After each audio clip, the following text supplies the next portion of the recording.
hati dia dekat masalah yang ada dalam handphone tu. Malalayan lah. Malalayan. Confirm takkan seronok sembang. Sebab wahyu tu memang kata-kata Allah. Tapi waktu Allah tengah bercakap dengan kita, kita masih lagi mata melilau kan? Masih lagi otak duduk kat tempat lain. Dia ibarat macam duduk sebelah mak, tapi fikir waktu mak bercakap, kau pegang handphone. Macam ni lah. Contoh Akmal punyalah bercakap macam-macam kat saya, tanya khabar lama tak jumpa lah apa semua. Saya macam ni je. Seronok tak layan. Seronok tak menyembah tu? Itulah yang kita buat ketika Allah bercakap dengan kita. Kita tak bagi perhatian dekat Allah. Allah bercakap dengan kita, kita tak bagi pun perhatian. Kalau anak kita buat macam tu, marah.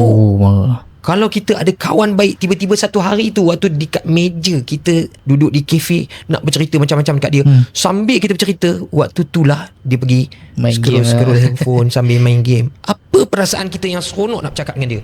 Lepas ni tak nak dah panggil dia buat cerita-cerita. Sebab dia bukan dengar dengan hati. Dia berlakon je bagi telinga. Halakan telinga dia kat kita, mata dia tengok handphone, tangan dia scroll handphone, hati dia dekat masalah yang ada dalam handphone tu. Malalayan lah. Malalayan. Confirm takkan seronok sembang macam tu. Tak payah buat podcast lah kalau macam tu.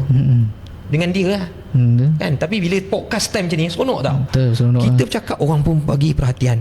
Kan? Bila tanya, jawab. Cerita lagi yang lain, kaitkan lagi dengan cerita lain. Seronok. Allah nak cakap macam tu dengan kita. Tapi kita tak faham. Kita tak mampu nak faham satu surah, faham satu ayat. Tak mampu faham satu ayat, satu perkataan. Itulah saya guna. Start dengan perkataan.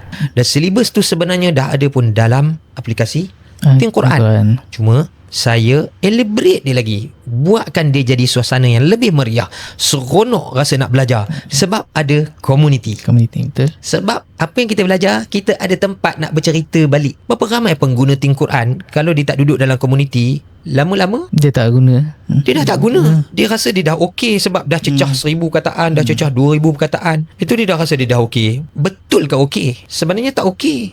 Sebab kemuncak kepada kita guna Quran ialah kita nak khusyuk dalam solat. Kita nak kita betul-betul seolah-olah dengar Allah tengah bercakap dengan kita.